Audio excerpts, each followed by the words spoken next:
अस्सलाम वालेकुम, welcome to game set match. I hope आप लोग खैरियत से होंगे, अच्छे से अपना ख्याल रख रहे होंगे। Another day another show and the last show of the week and the last day of the second test Pakistan versus New Zealand. और इस वक्त जो है एक बहुत ही कोई मज़ेदार सिचुएशन में है match. We are looking forward that we achieve this year. और ये कहते हैं ना, जो जिस तरह हमारा होम सीज़न गुजरा, एक आखिरी जीत जो है वो शायद हमारे ज़ख्मों पे अच्छी तरह मरहम लगा सकती है। खैर, बात करेंगे आज के इस दिन के हवाले से, और भी डिस्कशन होगी, गेस्ट भी हमें ज्वाइन इन करेंगे। मैं हूँ सवेरा पाशा और मेरे साथ मौजूद है अदील अज़हर। अस्सलाम वालेकुम एंड गुड इवनिंग आप सबको। And yes, as Savera said, this is the last day of the test match. And not just that, Pakistan के इस साल के टेस्ट सीजन का भी, या इस टेस्ट सीजन का भी आज आखिरी दिन है। और न्यूजीलैंड ने आखिरी थ्रो ऑफ द डाइस जो है वो इस वक्त फेंक दिया है। And they have opted for a new ball. 80 overs पे करने के बजाय उन्होंने एक्स्ट्रा ओवर्स जो हैं वो करवाए। एंड इनफैक्ट एक एक्स्ट्रा ओवर उन्होंने करवाया और they have got the new ball now new ball ज़ाहिर एक क्या कहना चाहिए ना, कि एक पैराडॉक्सिकल सिचुएशन होती है। बिकॉज जहाँ पे ज़ाहिर थोड़ी बहुत आपको मूवमेंट मिलती है, वहाँ पे आपके रन्स भी बहुत तेज़ी से नई बॉल पे आते हैं। बहरहाल जी, मैच पे तफसील से नज़र डालेंगे और इस इंतहाई सनसनीखेज़ दिलचस्प मैच पे हमारा रवां तबसरा भी जारी रहेगा। लेकिन as always, let's kick start our programme with WhatsApp and sports. So over to Savera. बिल्कुल जी, जैसे ही बात करें कि क्या सिचुएशन रही। 319 रन थे, दो विकेटें कल ही गवा चुका था टीम पाकिस्तान। शुरुआत हुई, डिसअपॉइंटिंग स्टार्ट रहा पाकिस्तान की तरफ से। बिकॉज ओपनिंग, अगर मैं स्टैंड की बात करूं तो ओपनर्स तो पहले ही आपको एक हम नाइट वॉचमैन जो है वो हम गवा चुके थे, ओपनर गवा चुके थे कल के दिन में। एंड देन उसके बाद भी कुछ अच्छी परफॉर्मेंसेज हमें शुरुआत में नहीं मिली, यानी प्रेशर ऐसा लग रहा था बढ़ता जा रहा है। शान मसूद ज़्यादा रन नहीं जोड़ सके, 35 रन बनाए। बाबर आजम ने 27 रन बनाए। फिर शुरू हुए वो सिलसिला जहाँ पे सरफराज अहमद और सऊद शकील की पार्टनरशिप चली, जहाँ स्कोरिंग एंड पे जो है वो सरफराज अहमद थे और होल्डिंग एंड पे जो है वो सऊद शकील थे। सऊद शकील ने 146 बॉल्स में 32 रन बनाए with a strike rate of 21.91, but maybe this was the job that he was given. And इस वक्त क्रीज पे मौजूद हैं सरफराज अहमद एंड सलमान अली आगा, और 47 run required now. I hope कि हम ये अचीव करें। And congratulation, it's 46 now, because एक सिग्नल जो है वो अभी और ले लिया है। और इस वक्त minimum overs that are remaining is 11.4। इसका मतलब ये कि कोई 70 गेंदें होनी है, उसमें 47 वेरी मच चेजेबल, कंसिडरिंग कि पाकिस्तान ने पिछले 10 ओवर्स में 52 रन बनाए हैं। Not bad at all. चलें जी, बात करते हैं ओडीआई सीरीज़ के हवाले से। अगला हफ्ता ज़ाहिर है हमें ओडीआई सीरीज़ का ही जिक्र हो रहा होगा। पाकिस्तान टीम के नायब कप्तान का ऐलान कर दिया गया है। And yes, we have lost the wicket. Agha Salman aggression दिखाते हुए यहाँ पर आउट होकर वापस जा रहे हैं। और ये नई बॉल का जो रिस्क लिया था, या एक कहना मैंने कहा था last throw of the dice, that seems to have worked for New Zealand. बहरहाल इस पे हम नजर डालेंगे। शान मसूद का बारे में बताते चले that he has been appointed as the vice captain of Pakistan cricket team. बहुत डिसअपॉइंटिंग टेस्ट सीरीज उनकी ये रही थी, उनकी कम बैक सीरीज थी, लेकिन अपनी उम्मीदों पे पूरा वो नहीं उतर सकते। आज बड़ी उम्मीदें थी कि आज का दिन तो ऐसे प्लेयर्स के लिए कस्टम मेड होता है, लेकिन आज भी शान ने कुछ रन नहीं किया। However Pakistan is continuing with him, और इनको नाइब कप्तान बनाने का मतलब ये है that he will be in the playing 11 most probably. तो उनको अभी फिलहाल स्क्वाड में रखने का मकसद उनको खिलाना है, which well we would say why there's no harm in giving a chance. बिल्कुल जी, why not give him a chance. And moving on further, जब हम बात करते हैं ACC जो एशियन क्रिकेट काउंसिल है, उन्होंने अपने स्केड्यूल का ऐलान किया। बट ऐलान करने के थोड़ी ही देर बाद PCB चेयरमैन नजम सेठी ने एशियन क्रिकेट काउंसिल के सालाना कैलेंडर के ऐलान पर कहा कि ACC शेड्यूल का ऐलान करने से कबल हमें एक फ़ोन या मशवरा कर लिया जाता। जय शाह को उन्होंने डायरेक्टली ये जो उनकी ट्वीट थी उस पर ही उन्होंने बड़ा एक तंजिया सी ट्वीट की कि प्लीज़ हमारे लिए PSL का भी आप स्केड्यूल ऐलान कर दें। फिर इस तरह की वो एक ट्वीट आई नजम सेठी की तरफ से। बट नजम सेठी के इस ट्वीट के बयान में रिप्लाई में जो है वो ACC की तरफ से एक ऑफिशियल स्टेटमेंट आया और वो ऑफिशियल स्टेटमेंट ये था कि वंस जब ये जो उनकी डेवलपमेंट कमेटी है उसने जब ये स्केड्यूल पूरा बनाया था 12 दिसंबर को, 22 दिसंबर को, उस वक्त पाकिस्तान क्रिकेट बोर्ड को भी ईमेल की गई थी एंड पाकिस्तान क्रिकेट बोर्ड की तरफ से कोई रिप्लाई नहीं आया था, ना अमेंडमेंट करने का ना रिसीविंग रिप्लाई। तो ये दो चीज़ें हैं जिस पे जो है गुफ्तगू हुई। बट सेठी साहब ने एक इंटरव्यू भी दिया है, एक वेब उस पर एक यूट्यूब पे इंटरव्यू ज़रूर दिया है, उसके हवाले से भी बात किया। Alright, and I believe I am not mistaken Savera, Pakistan की जानिब से जवाब भी जो है वो आ चुका है जिसमें उन्होंने कहा है कि हमारे सीईओ ने 3 दफ़ा उनको ईमेलें की हैं लेकिन ACC की तरफ से कोई एक्नॉलेजमेंट नहीं आई है। वल्लाह आलम, इस पे अभी हम मज़ीद डिस्कशन कर लेंगे। हसन अली खेलने आ चुके हैं and we know there is never a dull moment when Hasan Ali is playing. आते ही उन्होंने जो है वो पहली बॉल पे भी शॉट खेलने की कोशिश की। इस वक्त मैट हेनरी जो है बोले हसन अली ने ब्लॉक कर दिया। चलें, सुन रहे हैं लगता है हमारी बात। चलिए आगे बढ़ते हैं। पाकिस्तान विमेन क्रिकेट टीम के लिए खुशखबरी, या it's actually a very interesting news. PSL 8 के दौरान PSL विमेन लीग के 5 आजमाइशी मैचेस जो हैं वो करवाए जाएंगे। लाहौर कलंदर्स और कराची किंग्स समेत 3 फ्रेंचाइज टेस्ट रन के हिसाब के पॉइंट ऑफ व्यू से विमेन टीमें बनाएंगी और विमेन लीग के अखराजात भी ये फ्रेंचाइजेस बर्दाश्त करेंगे। Actually a very good idea, very good idea. If you remember, कल कादिर ख्वाजा ने भी हमें इस हवाले से बताया था कि वुमेन लीग में बड़ा इंटरेस्ट ये फ्रेंचाइजी शो कर रहे हैं, दो कि PGL में ये इंटरेस्ट नहीं शो किया था इन फ्रेंचाइजीज ने, बट यस वुमेन लीग के लिए they are looking forward to it and why not have a test run and you never know कि आपको उसके ऊपर जो है वो रिस्पॉन्स दिखना शुरू हो जाए। Moving on further, Pakistan squash के हवाले से बात करें तो पाकिस्तान स्क्वॉश में भी आई एक अच्छी खबर। बर्मिंघम में जारी ब्रिटिश जूनियर स्क्वॉश चैंपियनशिप में पाकिस्तान हमजा खान ने मलेशिया के हरीफ जो एचिम को हराकर क्वार्टर फाइनल के लिए क्वालिफाई कर लिया। So all our best wishes to Hamza and with this what's up in sports का यहाँ होता है इख्तिताम एंड सब नजरें हैं इस वक्त कि क्या कर रही है team Pakistan. Just few runs, मगर वो कहते हैं ना कि अदील हमारा कॉन्फिडेंस इतना शैटर हुआ हुआ है कि हम अभी भी आखिर तक यकीन नहीं कर पा रहे हैं कि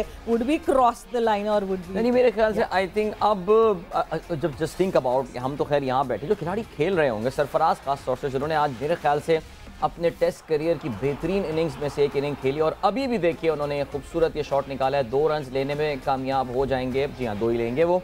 Sarfaraz By the way, his first test century in his home ground. Pakistan में उनकी पहली ये टेस्ट सीरीज थी और वाकई मैं यही सोच रहा हूँ कि व्हाट आई नो, जब इनको सेलेक्ट किया गया था, टीम में लाया गया था, उस वक्त काफ़ी क्रिटिसाइज़ किया गया था इस फैसले को कि सरफराज को टीम में नहीं लाना चाहिए, रिजवान है फलाना फलाना, लेकिन क्या ज़बरदस्त कम बैक किया। एट दी एज 35 सरफराज ने विकेट भी कीप की एंड जस्ट इमेजिन कि उन्होंने लगातार 34 सेंचुरी बनाई है। The time that he has spend in the ground, this is extraordinary. Sarfaraz की एवरेज भी बाय द वे अब 40 के करीब होने वाली है और which is the highest for any wicket keeper for Pakistan in test cricket. बिल्कुल जी। सो इस दिन की डिस्कशन को थोड़ा सा और मज़ेदार और इंटरेस्टिंग बनाते हैं और अपने साथ जो है हमारे गेस्ट को खुशामदीद कहते हैं। पाकिस्तान के former fast bowler Abdul Rauf हमारे साथ मौजूद हैं। रऊफ, अस्सलाम वालेकुम and welcome to game set match. जी वालेकुम सलाम, thank you very much. So enjoy कर रहे हैं, टेस्ट मैच देख रहे हैं, वो आखिरी लम्हात। आपसे भी अगर मैं पूछूं कितना मुश्किल होता है एक प्लेयर के लिए अपने नर्व्स को काबू रखना? देखिए, मेरा ख्याल है कि बहुत ज़्यादा होता है और स्पेशली जब आप बैटिंग कर रहे हो और आपने टेस्ट मैच बचाना हो या आप जीतने के लिए जा रहे हो और उससे पहले जो आपका ट्रैक रिकॉर्ड है कि आप 3 कंसेक्यूटिव मैच इंग्लैंड से हार चुके हो, तो मेरा ख्याल है कि बड़ा एक टफ काम होता है और बहुत ज़्यादा कुछ स्ट्रॉन्ग नर्व का आदमी, मेरा ख्याल है कि सरफराज ही बेस्ट ये काम कर सकता था पाकिस्तान में, जो उसने करके दिखाया है।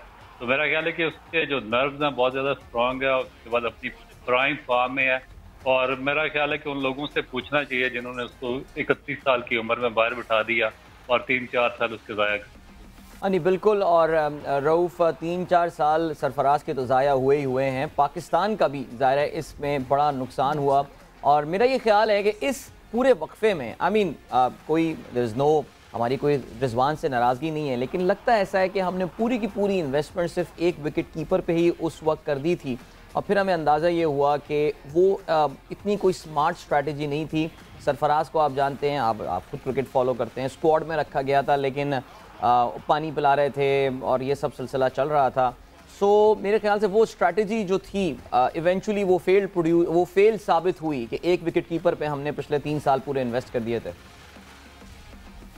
देखिए बेसिकली इसका जो अब मैं कह सकता हूँ कि कंपनसेशन जो लीस्ट हो सकती है वो यही है कि जितनी जो मैनेजमेंट बैठी हुई है पाकिस्तान के ड्रेसिंग रूम में, अगर उनमें थोड़ा सा भी कुछ महसूस है तो वो रिजाइन करके चले जाएं, क्योंकि एक इनोसेंट प्लेयर मैं उसको कहूँगा, और प्राइम जो आपका पाकिस्तान का कैप्टन था जिसने आपको चैंपियन ट्रॉफी जितवाई, और उसके बाद बहुत से ऐसे मैचेस थे जो कि सरफराज ने पाकिस्तान को जितवाए थे पाकिस्तान की टीम को कलेक्ट करके, तो उसको इस तरीके से बाहर कर देना, फिर 3-4 साल जिस तरह का उसके साथ मिसबिहेव किया गया, उसको 12th मैन रखा गया और फिर टार्चर का निशाना बनाया गया एक लंबे अरसे तक, तो मेरा ख्याल है कि एक बहुत बड़ी ज्यादती हुई है ना सिर्फ सरफराज अहमद के साथ बल्कि पूरी पाकिस्तान की क्रिकेट के साथ। और बेसिकली इस तरह के जो जेंटलमैन प्लेयर हैं बहुत कम क्रिकेट में आते हैं जिनका जो एटीट्यूड बहुत पॉजिटिव होता है और जिनका जो कैरियर होता है बहुत ज्यादा साफ शफाफ और क्लीन होता है, और उनका जो उनका डिटर्मिनेशन होती है बहुत ज्यादा स्ट्रांग होती है। तो जब आपकी मैनेजमेंट इस तरह के फैसले करती है तो उसके एक बहुत ज्यादा नेगेटिव इम्पैक्ट जाते हैं जो आपकी यूथ होती है और जो आप क्रिकेट के हल्के होते हैं, आपकी क्रिकेट की सर्कल्स होती है उनमें। तो ये भी उनमें से एक ऐसा ही पाकिस्तान क्रिकेट के जो ब्लैक आप कह सकते हैं डिसीजन थे उनमें से एक था, और मेरा ख्याल है कि इस पे यही मैंने शुरू में कहा कि लीस्ट यही हो सकता है कि ये सारे लोग रिजाइन करें और चले जाएं। हमारे यहाँ जनरली ऐसा होता नहीं है कि रिज़ाइन करें और चले जाएं, हमें पूरा जो है आप भी जानते हैं पाकिस्तान क्रिकेट को बड़े अच्छे तरीके से। बट अब मैं अगर बात करूं इस पूरे सीरीज़ को देखें, पाकिस्तान वर्सेस न्यूजीलैंड की, इससे पिछली सीरीज़ को भी देखें, हमने जब जब डिपेंड किया अपने परफॉर्मर्स पे जो कि डोमेस्टिक से परफॉर्म कर कर आए हैं, हमें सामने उसके रिजल्ट्स दिखे, हमें दिखा किस तरह सऊद शकील जो हैं वो एक दीवार बन के खड़े रहे, एक वॉल का काम कर रहे हैं वो टीम पाकिस्तान के लिए इस वक्त मिडिल ऑर्डर में आके, जहां हमारा वो वो कहते हैं ना डोमिनो इफेक्ट शुरू हो जाता था, विकटों पे विकटें गिरना शुरू हो जाती, वो उसको रोकने के लिए काम आ रहे हैं। जिस तरह सरफराज ने परफॉर्म करके दिखाया, जिस तरह अभी हमारे मिस्ट्री स्पिनर ने परफॉर्म करके दिखाया, तो एक बात तो ये वाज़ेह साबित होती है कि अगर आप अपने फर्स्ट क्लास को रिस्पेक्ट देंगे तो आपको रिस्पेक्ट मिलेगी। जी बिल्कुल, और मेरा ख्याल है कि जितना ज्यादा आप फर्स्ट क्लास क्रिकेट को स्ट्रॉन्ग करेंगे और जो सबसे जो बेस लाइन है इसकी क्लब क्रिकेट, उसको जितना ज्यादा आप स्ट्रेंथन करेंगे तो उतनी पाकिस्तान की टीम स्ट्रेंथन होगी और उतना ही ज्यादा आपका जो इंटरनेशनल सर्किट में आपकी जो टीम है उसकी उसमें स्ट्रेंथ आएगी।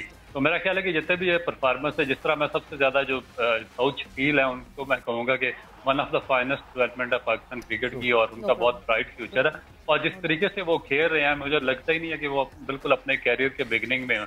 मैंने अपनी लाइफ में इतना ज्यादा डिटर्मिनेशन के साथ और इतनी ज्यादा सॉलिड टेक्निक के साथ और इतने स्ट्रॉन्ग नर्व्स का यंगस्टर मैंने नहीं देखा, और मेरा ख्याल है कि ये पाकिस्तान क्रिकेट का फ्यूचर है। उस तरह अगर एक दो और भी प्लेयर्स इनको मिल जाए डोमेस्टिक से और उनको ये पाकिस्तान के सिलेक्टर्स चांस देने से ना चाहें तो मेरा ख्याल है कि पाकिस्तान का फ्यूचर ब्राइट है, क्योंकि जो टैलेंट है पाकिस्तान में इसमें तो कोई डाउट नहीं है कि पाकिस्तान में टैलेंट आ रहा है और पाकिस्तान में टैलेंट है, मगर उसको रिक्रूट करने की सही तौर पर और उसको जो सही फॉर्मेट में किस प्लेयर को खिलाना है इसकी ज़रूरत है, वो काफ़ी अरसे से मिसिंग थी। तो मेरा ख्याल है कि अब सोचना चाहिए इनको कि हमारी जो लाइन्स है वो अगर हम ड्रा करनी चाहिए। नहीं एब्सोल्युटली, और रऊफ ने बिल्कुल ठीक फरमाया कि सऊद शकील का जो उन्होंने जिक्र किया ख़ास तौर से कि इस वक्त डेफिनेटली वो फाइंड ऑफ द सीज़न इस वक्त पाकिस्तान के लिए रहे, और मैं अभी वही इनके स्टैट्स देख रहा था, 72.5 की एवरेज से सऊद ने अपने पहले 5 टेस्ट मैचेस में जो है वो रन स्कोर किए हैं, और ये कोई आम सादी यानी हल्की फुल्की टीमों के खिलाफ नहीं बल्कि इंग्लैंड और न्यूजीलैंड जैसी भरपूर टीमों के खिलाफ उन्होंने जो है वो रन स्कोर किए हैं। सो प्रोसेस पे ट्रस्ट करने वाली बात है। अगर पैराशूट करके रऊफ अभी हमने एक दो और प्लेयर्स को भी ओडीआई सीरीज़ भी अनाउंस हुई है और उसमें 41वें 42वें नंबर पे परफॉर्म करने वाले पाकिस्तान कप के प्लेयर्स को टीम में जो है या स्क्वाड में शामिल कर लिया जाता है, सो इससे ज़ाहिर है जो ऊपर परफॉर्म करने वाले प्लेयर होते होंगे उनके लिए भी बहुत ही ये डीमोटिवेटिंग चीज़ होती होगी, और Hasan Ali is doing what he does best. अभी इन्होंने इश सोडी जो है वो बॉलिंग करने आए और हसन ने उनकी पहली गेंद पर ही I am waiting for the umpire signal whether that's a 6 और अ 4, इट्स अ 4। तो जी रऊफ, अपने आप टॉप प्लेयर्स को, अब अच्छी बात यह है कि जी पाकिस्तान कप के टॉप बैट्समैन और बॉलर को जो है वो इस वक्त पाकिस्तान स्क्वाड में जो है वो जगह दी गई है, लेकिन जो ज़रूरत है वो कंसिस्टेंसी की है यहाँ पे। जी बिल्कुल एग्जैक्टली, और बिल्कुल आपने दुरुस्त निशानदेही की है। इससे ना सिर्फ टॉप प्लेयर्स बल्कि एक ओवरऑल जो स्ट्रक्चर है आपका सिस्टम है वो भी बहुत ज्यादा मुतासर होता है, क्योंकि जो आपकी नेशनल कैप होती है चाहे टेस्ट कैप हो चाहे इंटरनेशनल कैप हो, उसको इतना ज्यादा मेरा ख्याल है कि सस्ता बेचने की जरूरत नहीं है और उसको इस तरह बांटना भी नहीं चाहिए कि आप हर एक को उठाकर दे दें। इस तरह फिर आपके जो फर्स्ट क्लास क्रिकेटर और जो टेस्ट या इंटरनेशनल प्लेयर्स हैं उनकी जो रिकग्निशन है वो खत्म हो जाएगी और वो एक ही स्टेप पर आकर खड़े हो जाएंगे।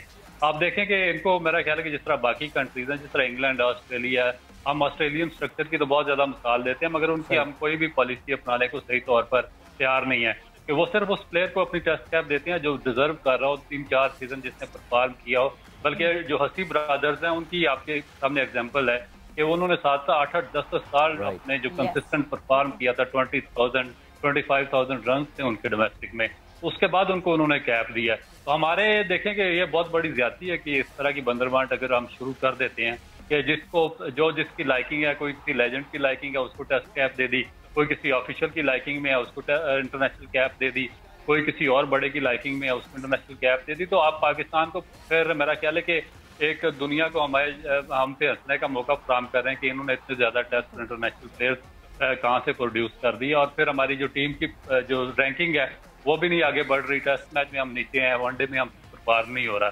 तो हमें मेरा ख्याल है कि ये सही टाइम है कि इससे देखभाल कर हम अपनी कैप्स वगैरह बांटनी चाहिए। रऊफ, आपको लगता है ये जो एक प्रैक्टिस है, बिकॉज ये हम काफ़ी अरसे से ये प्रैक्टिस देखते हुए आए हैं, जो जिसको अच्छा लगा उसके जो भी स्टार्ट हुए डोमेस्टिक में उठा के वो टीम का हिस्सा बन गए, पाकिस्तान का सितारा उसको यूँ मिल गया फ़ौरन छुट्टियों में।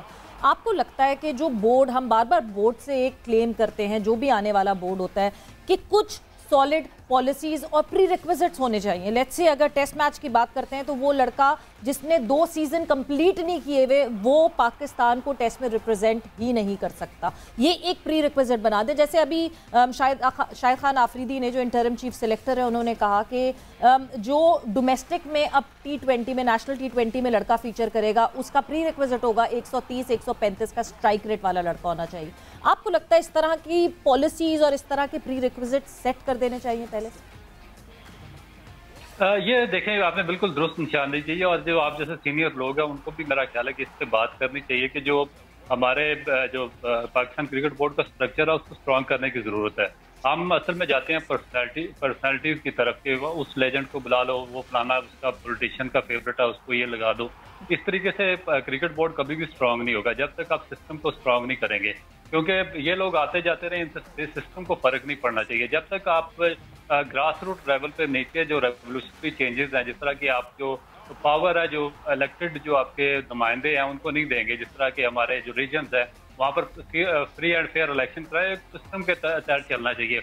वहाँ से लोग अगर गवर्निंग बोर्ड में बैठे, फिर गवर्निंग बोर्ड से आगे चेयरमैन को वोट दें और चेयरमैन को बनाया और फिर उसी तरह सिलेक्शन कमेटी को दें। आप देखें कि जितना आपका गवर्निंग बोर्ड स्ट्रांग होगा उतनी आपकी टीम स्ट्रांग होगी। गवर्निंग बोर्ड में अथॉरिटी होनी चाहिए कि जो आपको आप चीफ सिलेक्टर या सिलेक्शन कमेटी बनाए, वहाँ पर वो उनसे क्वेश्चन कर सके, उन प्लेयर से जिनको सिलेक्शन कमेटी में डालते हैं कि आपने इस प्लेयर को सिलेक्ट किया इस फॉर्मेट के लिए, इसकी इस फॉर्मेट में डोमेस्टिक में कितने अच्छे से क्या परफॉर्मेंस है, फिर जिसको आपने इंटरनेशनल कैप दिया उसकी क्या परफॉर्मेंस है, फिर जब वो उसको टेस्ट जब वो सेटिस्फाई करें उसके बाद उसको टीम में लाएं, और उसके बाद जो उसकी परफॉर्मेंस है उस पर भी डिबेट होनी चाहिए, जिस तरह पास्ट में कभी किसी जमाने में हुआ करता था जब पाकिस्तान की टीम बहुत ज्यादा स्ट्रांग थी और हम वर्ल्ड चैंपियन नहीं थे, और उसके बाद की जो बात है। तो जब तक आप अपना क्रिकेट बोर्ड को स्ट्रांग नहीं करेंगे, हम पर्सनैलिटीज पे जाते हैं, पर्सनैलिटीज को स्ट्रांग करते हैं, क्योंकि जब कोई आप जो भी चेंज आती है वो फिर अपनी एक नई टीम लेकर आ जाता है, अपने नया सिस्टम ले आता है, तो इससे फिर सारी उखाड़ पिछाड़ से सारा बिल्कुल सिस्टम सिरे से खराब हो जाता है। रऊफ, ऑफ कोर्स अब इस सीरीज़ के, इस टेस्ट मैच के आखिरी चंद लम्हात जो है वो इस वक्त चल रहे हैं, 38 रन पाकिस्तान को चाहिए। I think maximum that we can go 10 overs, लेकिन मुझे नहीं लगता कि 10 ओवर्स तक तो मुकाबला यहाँ खिंच पाएगा because of the light issues and all. लेकिन रऊफ, अगर हम पिछले 1 साल की पाकिस्तान की टेस्ट की कारकर्दगी देखते हैं तो इसमें कोई शक नहीं है कि ये एक काफ़ी काबिल फरामोश साल हमारे लिए रहा। हम ऑस्ट्रेलिया से अपनी होम सीरीज़ हारे, उसके बाद श्रीलंका में सीरीज़ ड्रॉ हुई, उसके बाद पहली बार हमारे मुल्क में हम क्लीन स्वीप हुए, और इस वक्त भी आप कह नहीं सकते न्यूजीलैंड जस्ट 2 और 3 गुड डिलीवरीज एंड वो ये सीरीज़ भी जीतने में कामयाब हो सकते हैं, but we are being positive. हम उम्मीद करते हैं पाकिस्तान चेस कर लेगा। रऊफ, क्या वजह नज़र आती है आपको इस ख़राब कारकर्दगी की? क्या खिलाड़ियों का बैकअप हमारे पास अच्छा नहीं था, या हम ये बात मान लें कि पाकिस्तान अब एक अच्छी टेस्ट टीम नहीं रहा है? ये वही टीम है जो कि पिछले साल इस टाइम पे हमारे पास बहुत सॉलिड चांस था कि हम वर्ल्ड टेस्ट चैंपियनशिप के फाइनल में पहुंचे, और अब तो मेरे ख्याल से हमको टॉप 5 या 6 में भी मेरे ख्याल से नंबर 7 पे शायद हम ड्रॉप डाउन इंग्लैंड से भी नीचे। एब्सोल्युटली। तो आप being a test cricketer yourself, आपका डायग्नोसिस क्या है? ये क्या हुआ पिछले साल में, कहाँ गलती हुई हमसे? देखिए, जब भी कोई सिस्टम खराब होता है तो उसमें एक आध साल में या 6 माह में कोई फर्क नहीं पड़ता। वो एक पॉलिसीज का तसलसल होता है पिछले 4-5 साल की, जिसकी वजह से आपका आगे जो टैलेंट होता है वो डिस्ट्रॉय हो जाता है और फिर आपकी टीम में उस तरह का टैलेंट आता नहीं है। अब हमारे 4-5-6 साल में पीछे क्या हुआ कि हमने जो क्लब क्रिकेट थी वो खत्म हो गई, ग्रास रूट स्ट्रक्चर हमारा खत्म हो गया। हमने जो इसमें तजर्बात का सिलसिला जारी रखा, जो अपना फर्स्ट क्लास स्ट्रक्चर था या डोमेस्टिक स्ट्रक्चर था, उसको हमने सेटल डाउन नहीं होने दिया। उसका जो सारे का सारा जो बार था वो पाकिस्तान टीम पर आ गया कि आपका जो फर्स्ट क्लास स्ट्रक्चर था, जो आपका सिस्टम चल रहा था, वो प्लेयर प्रोड्यूस नहीं कर सका। और जब प्लेयर प्रोड्यूस नहीं कर सका तो आपके पास रिप्लेसमेंट नहीं थी किसी भी प्लेयर की, क्योंकि हमारे पास हमेशा से जो अब देखें, फजल महमूद साहब शुरू करें और आखिर मोहम्मद आसिफ तक, हमारे पास फास्ट बॉलर की एक लंबी लाइन रही है। मगर अब एक टाइम आ गया हमारे पास कि हमें टेस्ट मैच के लिए हमारे पास 1 या 2 बॉलर्स भी नहीं है। तो जो आपकी फाइनल प्रोडक्ट थी इसमें वो मोहम्मद अली था, तो और उसकी परफॉर्मेंस आपने देख ली डोमेस्टिक स्ट्रक्चर की। तो उसके बाद फिर जो हमारे जो दूसरी इनकम्पिटेंसी है, जो हमारे लोग हैं हमारे मैनेजमेंट में है, क्योंकि हमारे पास फास्ट बॉलर्स का या प्लेयर्स का अगर टैलेंट आता भी है तो उनसे ये पिक एंड चूज नहीं होता कि हमने कौन से प्लेयर को किस फॉर्मेट में ट्राई करना है। जो टेस्ट का होता है उसके वनडे में डाल देते हैं, जो वनडे का होता है उसको T20 में शामिल कर देते हैं, और जो T20 का होता है ये रऊफ एक बहुत बड़ी डिबेट है जिस पे हम अभी आगे ब्रेक पर जा रहे हैं और ब्रेक से वापस आएंगे तो इस पे जरूर बात करेंगे कि क्या राइट टाइम के हम फॉर्मेट टू फॉर्मेट लड़के डिवाइड करना शुरू करें, बिकॉज हम बहुत अपना टैलेंट जाया भी करते हैं इस मद में। बट आफ्टर द शॉर्ट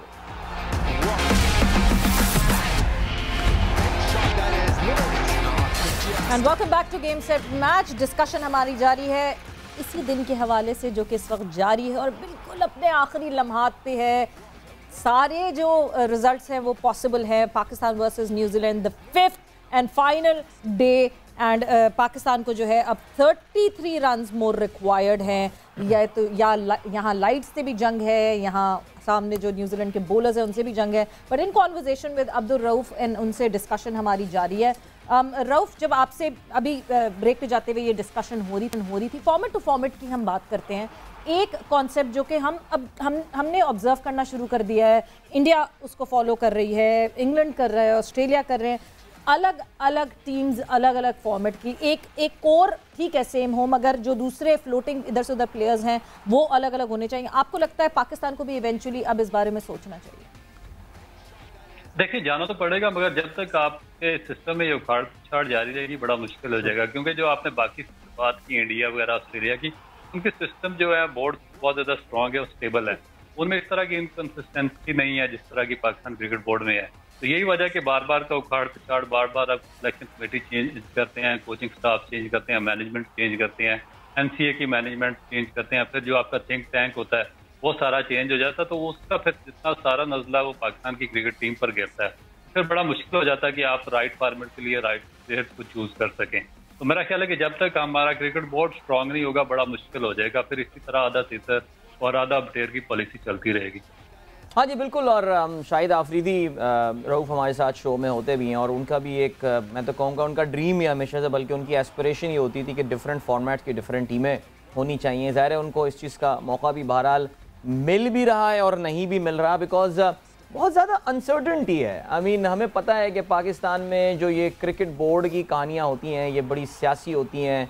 आज कौन सी गवर्नमेंट हो, कल कौन सी गवर्नमेंट, बहरहाल तो जब तक ये स्टेबिलिटी नहीं आएगी मेरा नहीं ख्याल कि कोई लॉन्ग टर्म प्लानिंग हम कर सकेंगे। और यहाँ पे इस मैच में भी एक बहुत ही इस वक्त ज़बरदस्त मोमेंट आ गया है। एक रिव्यू लिया है टिम साउदी ने इस वक्त सरफराज के अगेंस्ट टिम साउदी का। तो रऊफ आपका भी इस वक्त वैसे ध्यान तो मैच की तरफ ही लगा हुआ होगा, आई एम श्योर आप भी कह रहे होंगे। जी बिल्कुल, मेरा ख्याल है कि 99% मैच की तरफ और 1% आपकी तरफ है। तो आइए हम मैच पे ही बात करते हैं। ये DRS है और ये गूगली इन्होंने कराई है और ये कॉट बिहाइंड की अपील करने की बात की। और कोई दूर दूर तक, यानी हमें यहाँ से जो है ना वो 16 इंच के टीवी पे नजर आ रहा है कि बॉल और बैट के दरमियान जो है ना बहुत गैप है। ये गैप है। भाई कितने इंच का टीवी होगा ये? 32 इंच का होगा, कितना छोटा सा। बट बहरहाल नहीं, यहाँ पे हमारे यहाँ पूरे प्रोजेक्टर स्क्रीन पे एक लगा हुआ है। जी जी रऊफ क्या कह रहे हैं आप? मैं कह रहा था हमारी लास्ट टॉप भी सरफराज ही, यार सरफराज ही हमारी उम्मीदें जिंदा है। क्योंकि पाकिस्तान की तरफ से लग रहा है कि इस टेस्ट में सरफराज वर्सेस न्यूजीलैंड हो रहा है।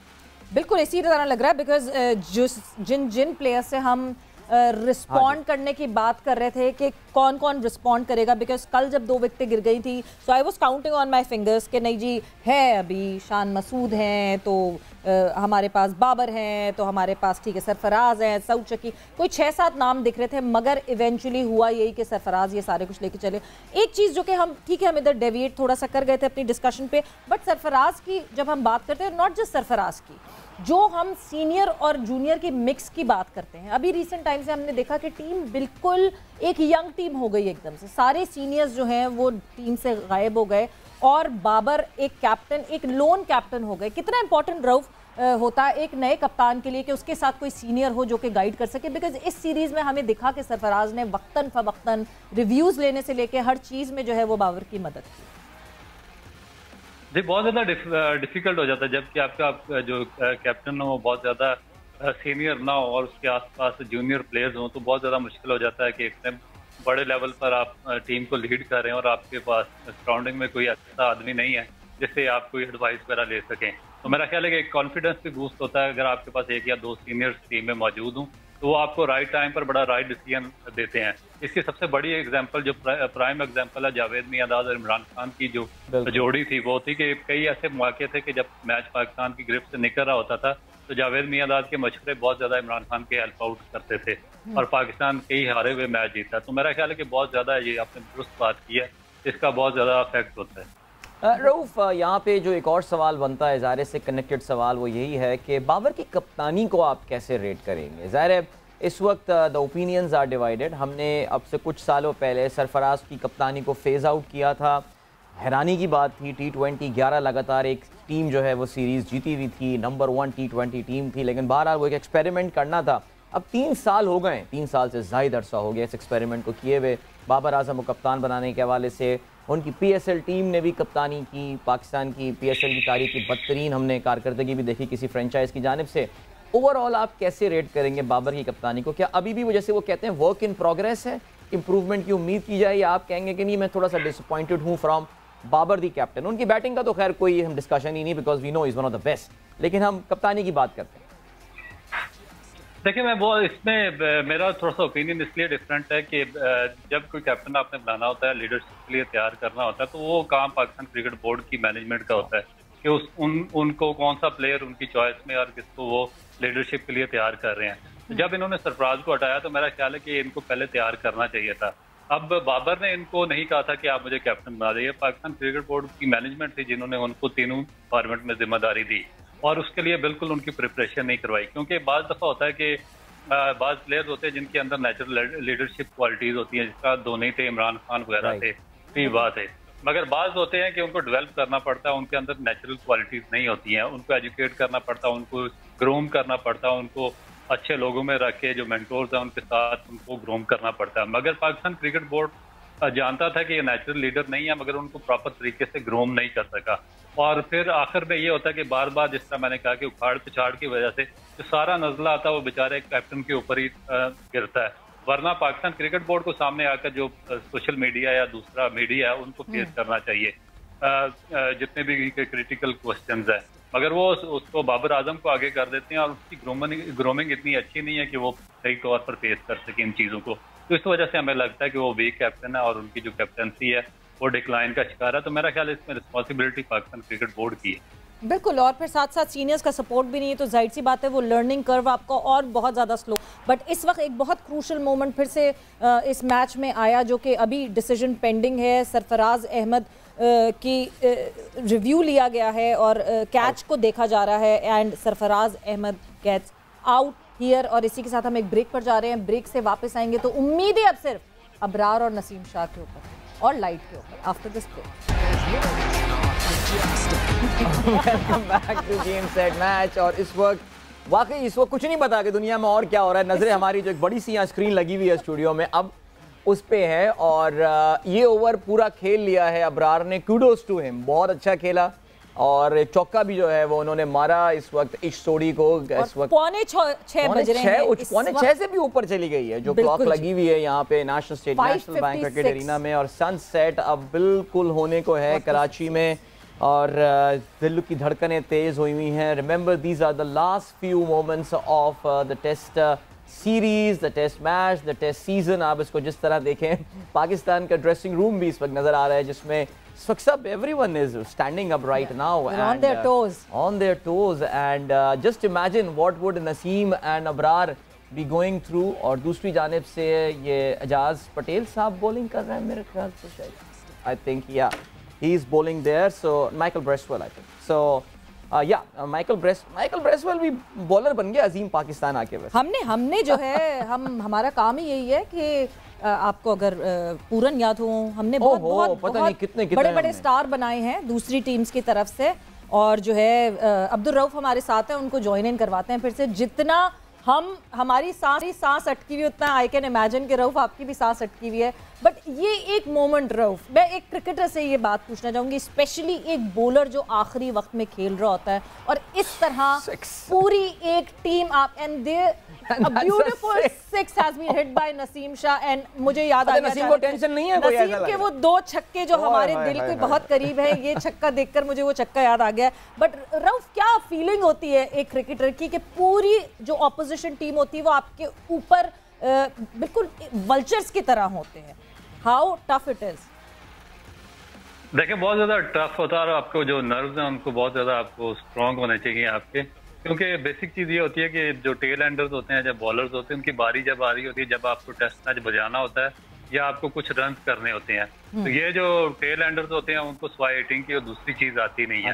तो इसमें फिर कोई भी अच्छा बॉल अगर आपको पड़ जाए जगह पर तो बड़ा मुश्किल हो जाता है उसको सर्वाइव करना। तो इस वजह से वो थोड़ा सा नर्वसनेस का शिकार रहते हैं। अगर बैट्समैन हो कोई प्रॉपर बैट्समैन तो उसको तो अपने आप पर बिलीव होता है कि अगर इस तरह की कोई बॉल मिली तो उस पर वो स्कोर कर सकता है या सर्वाइव कर सकता है। मगर बॉलर्स की जो इसमें लाइफ है बहुत ज्यादा वो चांस पर होती है, तो इस वजह से उसकी जो नर्वसनेस है बहुत ज्यादा बड़ी होती है। तो अभी क्या करना चाहिए रऊफ, क्या माइंडसेट होना चाहिए? बिल्कुल एक चौका और इस वक्त जो है, और आहिस्ता आहिस्ता they are cruising towards a win. But इस वक्त आप क्या कहते हैं रऊफ, क्या अप्रोच होनी चाहिए टीम पाकिस्तान की? जीते या हारें, अग्रेसिव खेलें या टिक के जम के खड़े रहें और लाइट का इंतजार करते रहें कि कब बैड लाइट हो और हम ड्रॉ की तरफ जाएं? What do you think? देखिए मेरा नहीं ख्याल कि ड्रा की तरफ ये जा सकते। अगर इसी तरह अग्रेशन के साथ ये खेलते रहे अग्रेसिवली तो फिर इनके चांसेस है कि ये स्टे करते रहेंगे, क्योंकि इनके जो बैट की पेस होती है टेल एंडर्स की वो ज्यादा होती है, और अगर वो शॉट खेलते रहेंगे तो वो बॉल की पेस के साथ बीट करेगी। अगर ये रोकने पर जाएंगे तो वो थोड़ा सा लेट हो जाएंगे और डिफेंस नहीं कर सकेंगे, ये आउट हो जाएंगे। तो मेरा ख्याल है कि जिस पेस से ये खेल रहे हैं इनको खेलते रहना चाहिए। So best defense is the attack right now. Offence. और इस वक्त मैं बल्कि यही बात बोलूंगा आपको कि ये छोटा सा सेशन जो है ये नसीम जीतने में कामयाब हुए हैं, बिकॉज बॉलर को अगर आप हटा दें तो 10 फील्डर्स मौजूद थे अराउंड नसीम और अब 8 फील्डर्स हैं, 2 को जो है वो पीछे कर लिया है यहाँ पे। और हमारे अब प्रोग्राम भी अपने अख्ताम की जाने बढ़ रहा है। Abdul Rauf thank you so much, आपने हमें ज्वाइन किया। हम ये सोच रहे थे कि during the course of our program ये मैच ख़त्म हो जाएगा और हम इसके नतीजे पे बात करेंगे, लेकिन what a test match this is, and इसको हम मुकम्मल तौर से डाइसेक्ट भी करेंगे, पाकिस्तान के सीजन को भी, इस मैच को भी। एंड अगला मंडे से जो है एग्जैक्टली मंडे से ओडीआई शुरू हो जाएंगे, बट आई होप कि मंडे को हम खुश आए इस जीत को सेलिब्रेट कर सकें। एंड गेम सेट मैच का वक्त यहाँ पे खत्म हुआ। सवेरा नदीर को इजाजत दीजिए, अपना ख्याल रखिएगा, have a wonderful weekend, bye bye, take care, अल्लाह हाफ़िज़।